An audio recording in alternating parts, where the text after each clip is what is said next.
Hello, Junk Wax investor community. Hope you're all having a great day. And I hope you're ready for some Junk Wax era baseball cards. We'll be looking at the 10 most expensive that sold on eBay in the last week.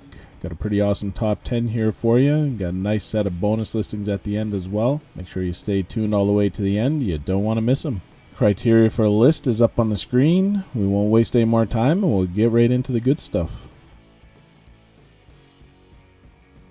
Alright, starting us off in the 10th spot from 1992 Classic Best. We have a Ken Griffey Jr autograph card, numbered to 3100. Graded a Mint Plus SGC 9.5 with a 10 grade for the auto. This card sold for $700. It's a pop of only 2 in an SGC Mint Plus slab, and there's none graded higher. Over at PSA, there are 4 Mint PSA 9s and 1 Gem Mint PSA 10, kind of around this Mint Plus. A raw copy sold for $152 in June. Boxes of 1992 Classic Best sell for around $25 to $50. I've added this one to our list of eBay search results in the description below. If you're interested in looking into any of these boxes, check out the description and there will be links. These are eBay affiliate links that take you directly to search results for those particular boxes. In the number 9 spot from 1995 Topps Finest, we have a Frank Thomas Refractor graded a Gem Mint PSA 10, and it sold for $765. This exact card actually sold for $310 in July of 2021, so somebody made a pretty good return there in about a year.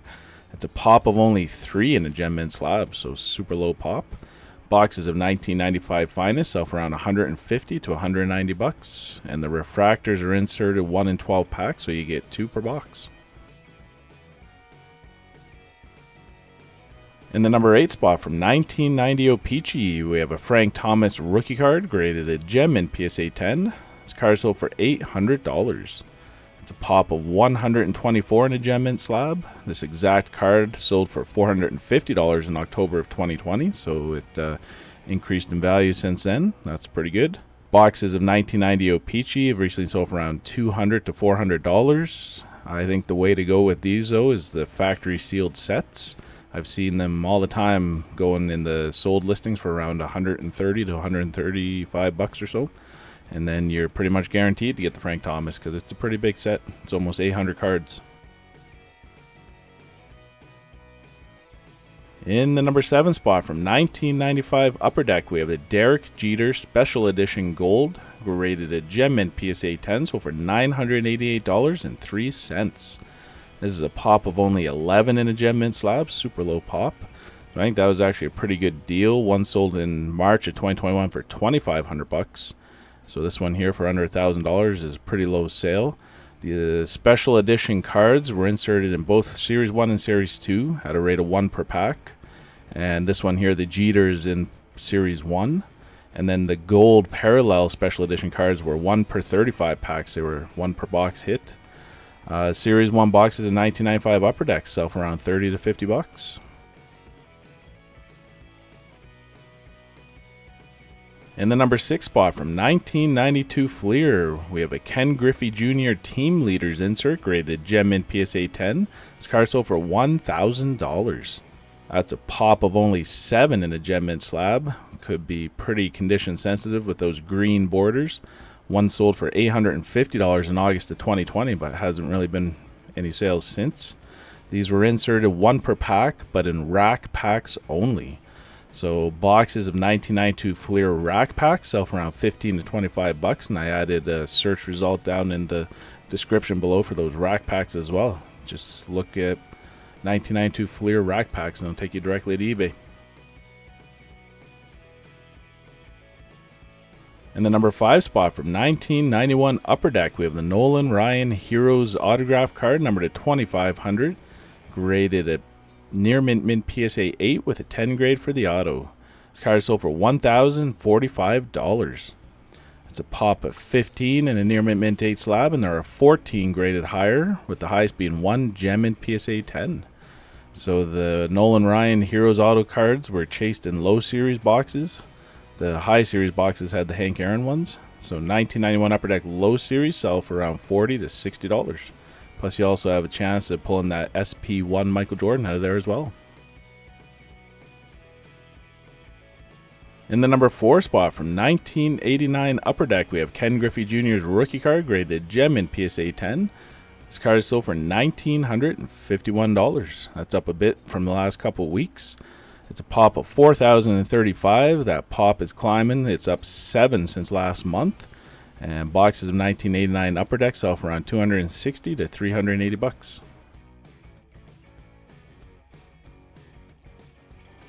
Alright, time to see what we have in the top 3. First up, from 1985 Topps, we have the Mark McGwire 1984 Team USA rookie card, graded gem in PSA 10.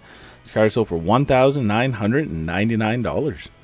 This exact card actually sold in March of 2022, so a couple months ago, for $2,247. So someone lost $250 on that one. It's a pop at 305 in a gem mint slab, and boxes of 85 Topps sell for around $325 to $600.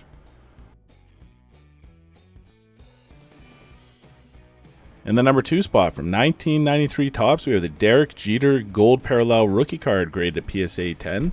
This card sold for $2,045. It's a pop of 412 in a gem mint slab, and the gold parallels were inserted 1 per pack, and Jeter can be found in Series 1. So Series 1 boxes of 93 Topps sell for around $120 to $140. And top of the list this week in the number 1 spot, from 1989 Fleer Glossy, we have a Ken Griffey Jr. rookie card, graded a gem in PSA 10.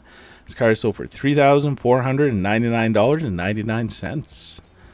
That's a pretty good sale, I think. The one sold for $3,600 in January of 2022. And it's a pop of only 118 in a gem mint slab. So these 1989 Fleer Glossy tin sets can be found. Recent sales for sealed ones have been for around $300 to $420. I've added this to our growing list below of all the eBay search results. I think this is a pretty interesting set. There's estimated that 30,000 glossy sets were produced, so it's not necessarily rare. However, according to Baseball Cardopedia, the Griffey is notorious for having horrible centering, so tough to find a centered one. Alright, that's it for our top 10. Time to take a look at our Junk Wax Investor Baseball Index. So for the week, we're down a little bit. We're at 88.8. That's actually a new low for the baseball index, I believe. 88.9 from about a month ago was the previous low, and it was kind of trending up a bit, but we had a little bit of a pullback here this week. The S&P 500 and NASDAQ were down a bit this week as well. Bitcoin actually was up, so that's a nice little improvement there if you're into crypto. The baseball index is made up of 63 cards spanning from 1985 to 1995. Pretty awesome list there. And for a weekly summary, we actually only had 20 cards that increased in value this week versus 25 last week, 13 with no change, and we had 30 that decreased sales prices versus 21 last week. So I guess that more or less explains why we're down a bit. Let's take a look at how baseball is doing compared to the other 3 major sports. Football is still in the league. Still in the lead, not the league. 92.7, that's a low for football as well. But baseball is second place. Hockey made a low as well, 83.5, and basketball is a low, 74.1. So we're still seeing some weakness in the 80s and 90s cards. So I build these indexes and I track all their values automatically with the help of the Market Movers app. It's a pretty awesome tool. If you guys want to check it out, there's a link in the description below, and use the code JWI and you can get the first month of your subscription for only $1. Alright, let's get into some bonus cards. First up, from 1990 Donruss, we have the Juan Gonzalez rated rookie reverse negative error, graded a gem in PSA 10, so for $700. This is one of the more famous errors of the 90s. It's a pop of 71 in a gem mint slab. One sold for $623 in March of 2021. So the reverse, according to Baseball Cardopedia, the reverse negative error was an accidental printing error that resulted in a player photo that made him look like a left-handed batter. So it's basically reversed from the photographic negative. The error was quickly identified by Donruss as they reissued a correction featuring him in the right orientation. Even though the error was corrected quickly, the reverse negative Gonzalez is not considered to be rare or even hard to find, as Donruss printed hundreds of thousands of each of the base cards in the junk wax era, as we know. So there you go. From 1992 Upper Deck, we have Primetime Deion Sanders SP2 graded gem in PSA 10, so for $250 and 1 penny. This is a pop of 166 in a gem mint slab. One sold for $247 in December of 2021, so we're up a little bit, more or less flat, I guess, since December of last year. From 1995 Donruss, we have a Ken Griffey Jr Diamond Kings insert graded gem in PSA 10, so for $338.33. It's a pop of only 9 in a gem mint slab. One sold for $355 in October 2021. So the Diamond Kings, it was a 29 card insert set, and it was spread out over both Series 1 and Series 2 of Donruss. This one here is in Series 2, and they were inserted 1 per 10 packs.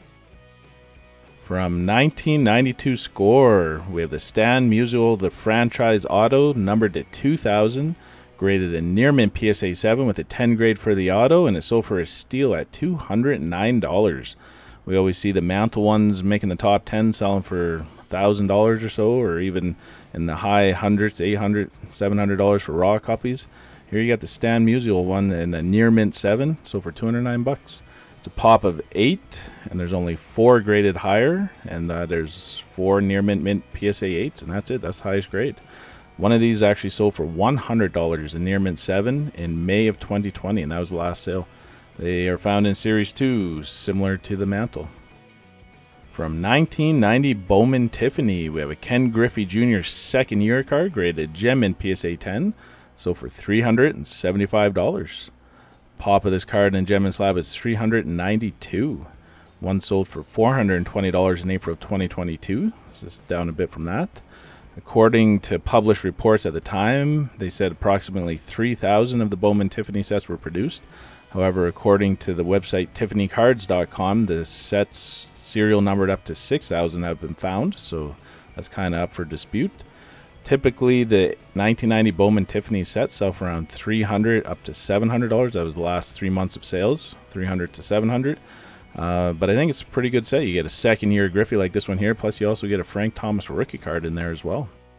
From 1989 Donruss, we have a Kurt Schilling rookie card, graded gem in PSA 10. This card sold for $269. I find this sale, it stood out to me. It's a bit hard to believe. Recently, they've been selling for around $100 or so this year. But they have sold pretty high before. $180 in January of 2021 was actually this exact same card. That was this card's previous sale. It's a pretty high pop, though. $1,447 in a gem mint slab. From 1986 Memphis Chicks, we have the Bo Jackson Gold, graded in a mint PSA 9, sold for $310. This is a pop of only 26 in a mint slab, and there's only 1 higher graded gem in 10. So this exact card sold for $41 in May of 2019, so someone made a pretty good return on that one in a few years. The highest is around $225 from February of 2018. So the sets were produced by Time Out Sports Productions, and the whole set comes with a certificate of authenticity. There were 10,000 gold border sets produced, and 5,000 of the silver border sets were produced. So the silver border sets are the more rare copies of this card. From 1997 Topps Finest, check this card out. This is the Frank Thomas Embossed Gold Die Cut Refractor. That's a mouthful. In raw condition, sold for $1,300. Wow. So a PSA 10 of one of these sold for $2,500 in February of 2021. The last sale of a mint PSA 9 was $655 way back in May of 2018. These are pretty tough pulls, though. These were the rarest cards you can pull out of 1997 Finest. These embossed gold die-cut refractors were inserted 1 in 1,152 packs. From 1991 Post Serial, we have Ken Griffey Jr. graded gem in PSA 10, sold for $274. One of these sold for $250 in January of 2022, so we're heading in the upwards direction. It's a pop of only 26 in a gem mint slab. That's pretty low. And we're going to finish it up with something odd, I guess. I would call it pretty odd. 1992 Flops. We have the Ken Griffey Jr. graded a gem in PSA 10, sold for $222.50. This is a low pop of only 8 in a gem mint slab. The exact card here sold for $15 in October of 2020, so that's a pretty big difference there. These were promo cards from a set by Pro Set that was never released due to a harsh response by the Major League Baseball Players Association, which is understandable. The 5 promo cards that were sent out were Sticky Henderson, Ken Groovy, Lance Perishable, Wade Bugs, and Barry Bones. Yeah, so there you go. Some were sent out to Pro Set customers as a test reaction with fans before the project was shut down. Check out the back. It's kind of funny. It's the Seattle Mind Warps. Says here, born Woodstock concert. Ken got into baseball by accident while camping out at the Ding Dome for a 3-day rock fest. Ken found himself literally out in left field, signed to a multi-million-dollar contract. Ken's philosophy on life is peace, love, and baseball. Definitely an odd set, and for sure a swing and a miss for Pro Set. Alright, that's it for the video. Let me know in the comments below what your favorite cards were. Also, if you have a quick second, please hit that like button. I truly appreciate the support. If you haven't checked out the affiliate links that we have in the description below, we have eBay partner network links for various search results specific to the video. If you want to do some browsing of some of these cards and sets, check out those links below. It's a pretty helpful reference. Also, we got a link to BCW Supplies, and you guys can save 10% with the code JUNKWAX10. And in addition, we have a link to the Market Movers app, and you can use the code JWI to get your first month subscription for just $1 to give it a try. As always, enjoy the rest of your day and keep collecting. Thank you.